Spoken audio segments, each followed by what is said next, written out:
This is one of those cool projects I thought about many years. My dad talks about how he made a fence when he was living at home.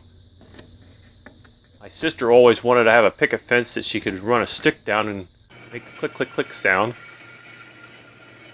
And it's finally come to the time where I have the opportunity, the trees, a little bit of time here and there, to cut out hundreds of pickets.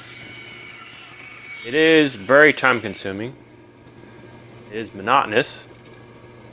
But it gives you lots of time to think about other things, other projects you want to do. And it gets you off the TV.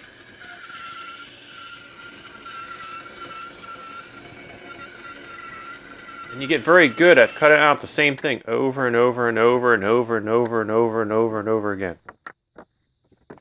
Problem is, after you do about 10 or so of these things, you run out of trees. You gotta go out and start cutting some more lumber. And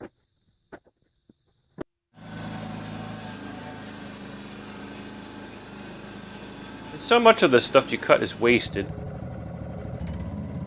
There's knots, bugs eat it.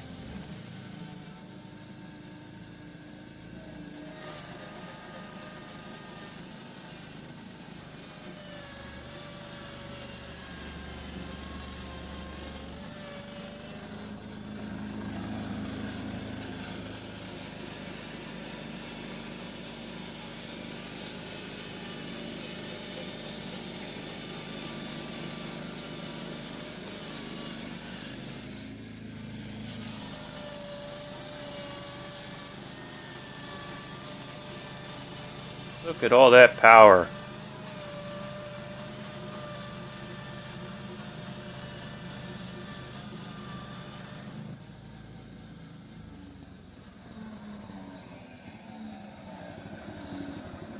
That is a lot easier than a table saw or sawmilling it with a chainsaw. I'm using a little piece of wood at the bottom to keep it up off the ground just a hair. Measuring each one of these boards one by one, creating a curve, arch at the top, using my thumb as my pencil.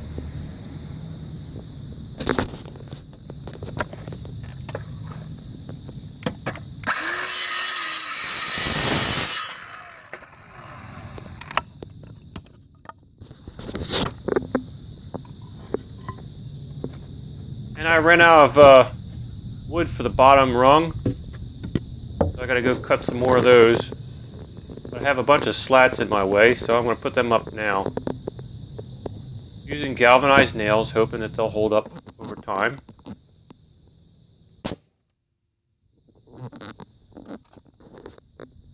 Spacing them out with a 3/4 inch scrap.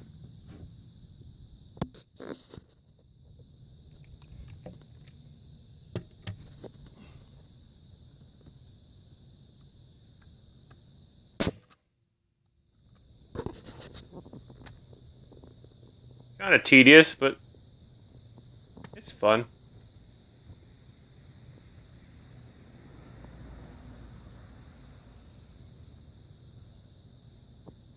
I chose to have the posts stick out in the front. I thought it'd be something interesting. There's a rebar that I used to get my curve to match the Earth's up and down contours. Each one is custom cut.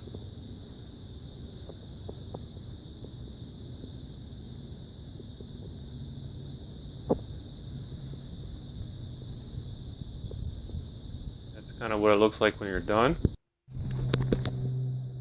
And instead of planing each one of those boards and sanding it, I decided to burn them instead. Thought it'd save a little bit of time.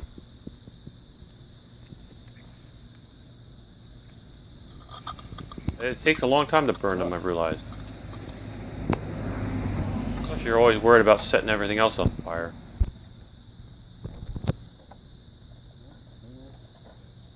I winterized this thing, got all the gas out of there so she wouldn't have any problems. obviously that didn't fix it. I noticed there was a lot of stuff running out on the ground, and it wasn't water. It was almost all the gas. So since there's no way of draining it, I got to turn it upside down and get the remaining gas out of there so I can try and see what's wrong with this thing.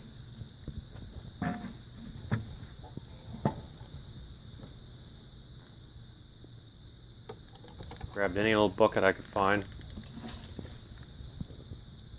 $5 or $6 a gallon for gas. Didn't want it all to run on the ground. How does this come apart? Oh, this is going to be an adventure. Having never taken this thing apart. Sometimes it's not that easy to take these things apart. It's soaked. Now it's time to see why this gas is running all in the ground. Got my 5/16 screwdriver. I remove 3 bolts. Surprising they aren't metric.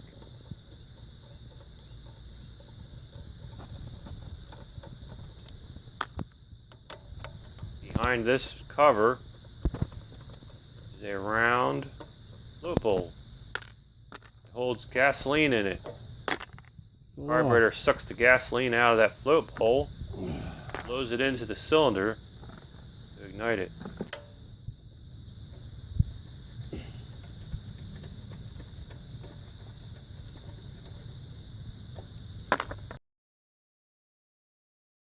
Here's the river of gas. Well, not too bad. I don't see much of anything in there. No water or dirt.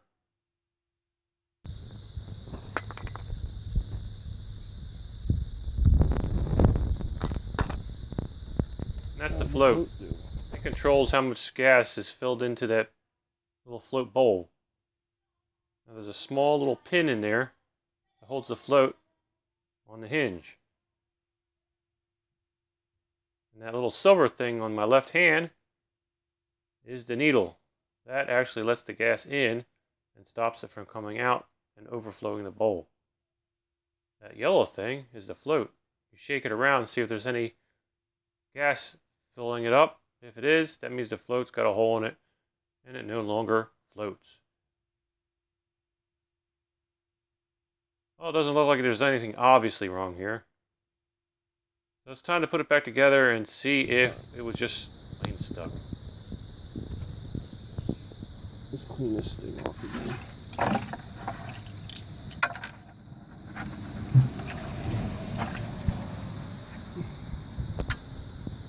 And where'd the other thing go?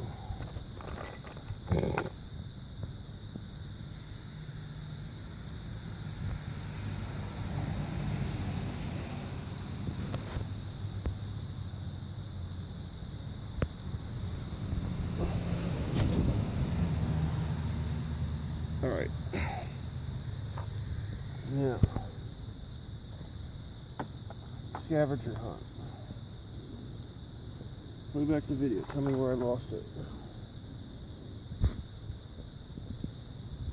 Right here.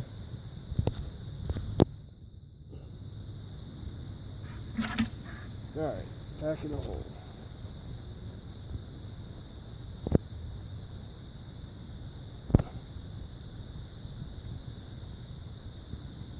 Let's test it. Let's see if it works now. Make sure you clean the gas before you do this.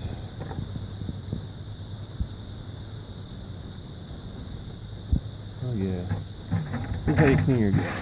Clean up your gas can. See that? There, now it's all clean.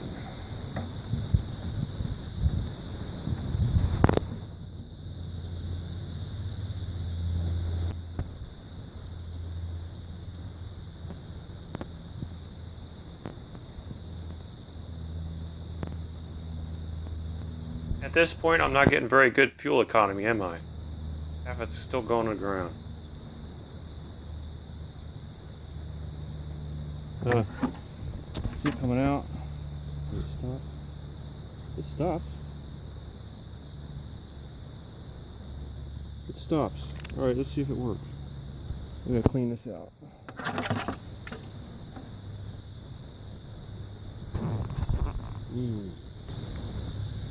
Feel that cancer.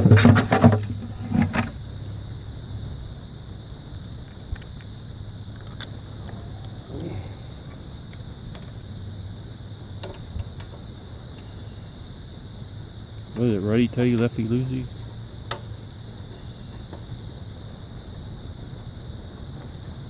Is that the wrong way? Upside down. It goes the other way.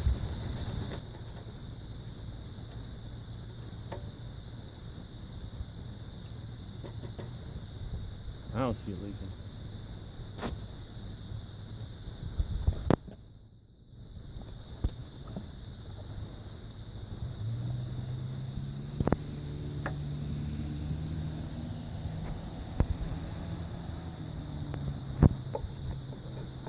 Don't know. Works now.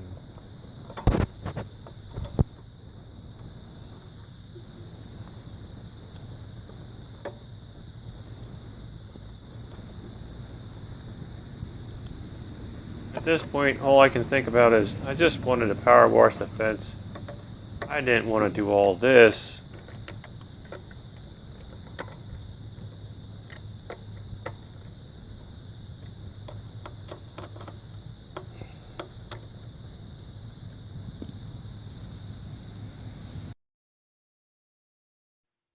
Well, the gas in the filter is not going to let the air through the filter, so we're going to run it without it. Let's see what happens.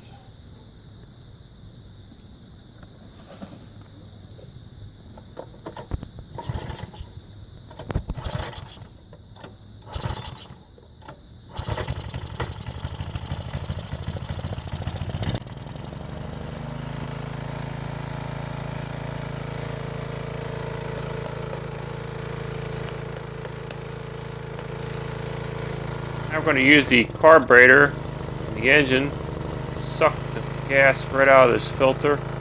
Give it a quick dry. It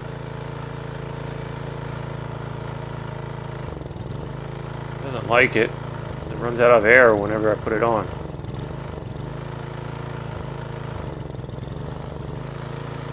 Getting better.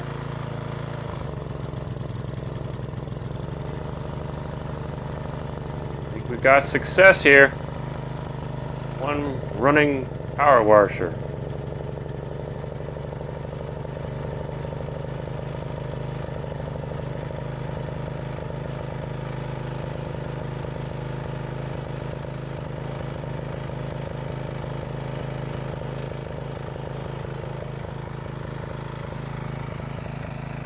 Now I gotta go run for the water. I don't want to burn the pump up. I'm too lazy to start it up again.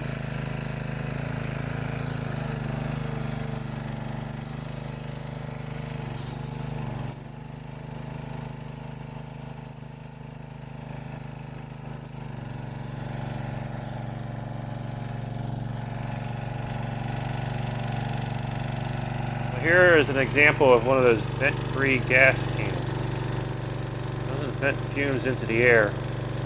When you go to use it, you got to hold it in such a way you end up pouring half it on the ground. So which is more hazardous?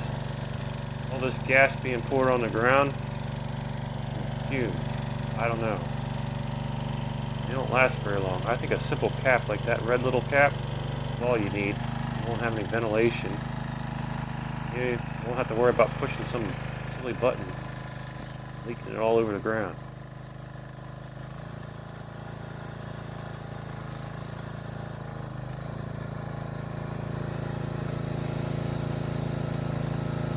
Well, back to what I was originally going to do. Power wash the fence. Well, if you liked the video, subscribe. If you didn't like the video, subscribe anyway. That way more people can be annoyed with the video as you were. And thank you to the camera operator, my wife. I could not have done all this wonderful footage without her. That's it. Galloway Lights.